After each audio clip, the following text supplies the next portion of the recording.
একটা মানুষ নিখুঁত নাই যে আমি আমার কোনো অন্যায় নাই আছে। যাই হোক, আমার কথার সার কথা হচ্ছে এটাই যে আমরা নিজকে কখনো মনে করব না যে আমি কোন রকমেরই পরিষ্কার, আমি অপরিষ্কার, তাকে অত অপরিষ্কার, সবাই ভালো, আমি কিন্তু সব থেকে অপরিষ্কার। হ্যাঁ, এটুকু আঙুল দেখার এখানে কোনো অবকাশই নাই যে এই লোকটা তো ভালো নয়। কিন্তু তার আগে আমাকে চিন্তা করতে হবে ওই লোকটার ভালো জাগে তার থেকে আমি হচ্ছে খারাপ। যতক্ষণ এটা না মনে করা যাবে ততক্ষণ পর্যন্ত আমি কিন্তু কি করতে পারবো, ভালো আল্লাহর কাছে হতে পারবো। তাই ভালো হতে গেলে আমাদের নিজকে মনে করতে হবে যে আমি অন্যায়কারী। যাই হোক, আপনাদের সামনে আমি একটা সূরা পাঠ করেছি, সে সূরাটার নাম হচ্ছে আল আসর। এখানে বলা হয়েছে আল আসর ইন্নাল ইনসানা লাফি খুসর। আল্লাহর কসম, জামানার কসম। সে কথাটা কে বলছেন? আল্লাহই বলছেন। কোন পৃথিবীর কোন মানুষের এইটা করা যাবে না যে সারা বিশ্বের আল্লাহ ছাড়া কাউরি কাছে কসম খাওয়া। গাছের কসম, মানুষের কসম, ছেলের কসম, ওই সূর্যের কসম, কিংবা হয়তো অন্যান্য কিছুর কসম, এটা মানুষের কথা নয়। একমাত্র মানুষ সত্যটাকে প্রমাণ করার জন্য যদি কেউ একটা কথা বলছে সেখানে হয়তো বিশ্বাস করে না, কিন্তু সে মুসলমান ভাইয়ের কাছে কথাটা বলছি, কিন্তু বিশ্বাস করে না, কিন্তু বিশ্বাসের জন্য, সত্য কথাটাকে ঠিক করার জন্য একমাত্র কসম চলতে পারে কার কাছে? কার কাছে? আল্লাহর কাছে। যে আল্লাহর কসম বলছি যে আমি এই কথা বলছি, এটাই সত্য। এটা আপনি যদি মুসলমান হন তবে বিশ্বাস যদি করেন তাও ভালো, না করেন তাও ভালো। তাছাড়া আপনি আমি কোনো জায়গাতে, কোনো সময়তে, কোনো জায়গার কসম খাওয়া না জায়েজ। হ্যাঁ, গাছের কসম, ছেলের কসম, মায়ের কসম, বাপের কসম, ওলিয়া আউলিয়ার কসম, সিদ্দিকের কসম, নবীর কসম, আরো কিছু ইত্যাদি ইত্যাদি, সূর্যের কসম, আকাশের কসম, কসম খাওয়া না জায়েজ, পাপ হবে। তাহলে কসম কার খেতে হবে? আমাদেরকে খেতে গেলে সে অহরহ মিথ্যা কথাও বলছি, তখনও কি বলছি আল্লাহর কসম, আমি তো এটা অথচ মিথ্যা।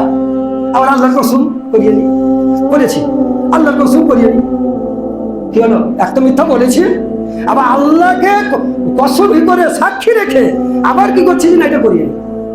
সত্য কথাটাকে জমাট করার জন্য একমাত্র কসম খাওয়া হবে, সেটাও আল্লাহর জন্য। আল্লাহর কাছে কসম খেতে হবে সত্যটাকে ঠিক করার জন্য। মানুষ বিশ্বাস করে না, আমি সত্যই বলছি, বিশ্বাস করে না, সেটা বাকি কোনো সময়তেই নয়। মিথ্যা বলছি আর কসম খেচ্ছি, চুরি করছি কসম খাচ্ছি, না ভাই চুরি করি আমি তো করেছি। যাই হোক, তাই আল্লাহ তাআলা নিজেই কসম করে বলছেন, সমস্ত কিছুর কসম আল্লাহ খেতে পারে। তাই আল্লাহ বলছেন জামানার কসম, সারা বিশ্বের কসম করে বলছি। কে বলছেন? আল্লাহ। আল আসরি, কি হবে? কসম, জামানার কসম, সারা বিশ্বর সমস্ত কিছুর কসম করে বলছি। কি বলছে? ইন্নাল ইনসানা লাফি খুসর। নিশ্চয় নিশ্চয় সমস্ত মানুষ, যারা মানুষ রূপে আমরা এসেছি, মানুষ রূপে, মানুষ হিসাবে এসেছি, তারাই বলছেন যে সমস্ত মানুষই হচ্ছে ক্ষতিগ্রস্ত। ক্ষতিগ্রস্ত মানে জাহান্নামী। ক্ষতিগ্রস্ত মানে জাহান্নামী। সমস্ত মানুষই জাহান্নামী। ইন্নাল ইনসানা লাফি খুসর। কিন্তু মাত্র কিছু একটা কি করে দিলেন, ইস্তেসনা করে দিলেন যে মাত্র 4 প্রকারের মানুষ, তারাই হবে কি পরিত্রাণ পাবে এবং তারা জাহান্নামে যাবে না, তারা যাবে জান্নাতে। কে বলছেন কথাটা? আল্লাহ বলছেন। সে কথাটা কি?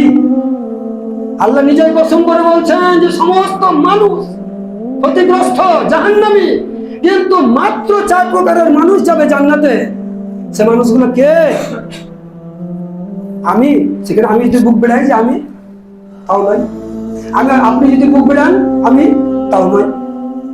আপনার যদি সে গুণটা থাকে, তাহলে সেই গুণটাতে থাকলেও আপনি বলতে পারেন না যে আমি জান্নাতি হব, জান্নাতি জান্নাতি, ওরে আমি জান্নাতি, এটাও বলতে পারেন না। আপনি গুণটাকে যদি থেকে থাকে, আপনি নিজে নিজে তখন কল্পনা করবেন যে আলহামদুলিল্লাহ আমার কাছে এই গুণটুকু আছে বলে আমি একটু ইমানদার মনে করছি, নিজে করছি, ইমানদার মনে করছি, তাই বলে আমি বুক বিলাবো আমার মতো ইমানদার কেউ আছে? হবে না। ইমানদার নিজকে বুক বেড়ে যাবে না, নিজকে বহুত পাপী মনে করতে হবে। তাই আল্লাহ বললেন কি, চার প্রকারের মানুষ, সেটা কি? ইন্নাল ইনসানা লাফি খুসর ইল্লাল্লাযিনা আমানু ওয়া আমিলুস সালিহাত। যে ব্যক্তি একমাত্র আল্লাহকে এক বলে বিশ্বাস করেছেন আর নবী মুহাম্মদুর রাসূলুল্লাহ সাল্লাল্লাহু আলাইহি ওয়াসাল্লামকে নবী বলে স্বীকার করেছেন, আল্লাহর হুকুমগুলোকে মেনেছেন, নবীজি সাল্লাল্লাহু আলাইহি ওয়াসাল্লামের নূরানী তরিকার উপরে চলেছেন, কি আল্লাহর আদেশগুলো মেনেছেন, আল্লাহর নিষেধগুলোকে মেনেছেন, আর নবীজি সাল্লাল্লাহু আলাইহি ওয়াসাল্লামের আদেশ ও নিষেধকে মেনেছেন, এবং নবীজি যেভাবে চলতে বলেছেন, যা কথা বলেছেন, যেভাবে চলতে বলেছেন, যেভাবে খেতে বলেছেন, যেভাবে উঠতে বলেছেন, সেভাবে যখন চলে, কি ইল্লাল্লাযিনা আমানু ওয়া আমিলুস সালিহাত। যে ব্যক্তি আল্লাহর উপরে ঈমান আনে এবং সেই নেক পথে চলে। নেক পথটা কি?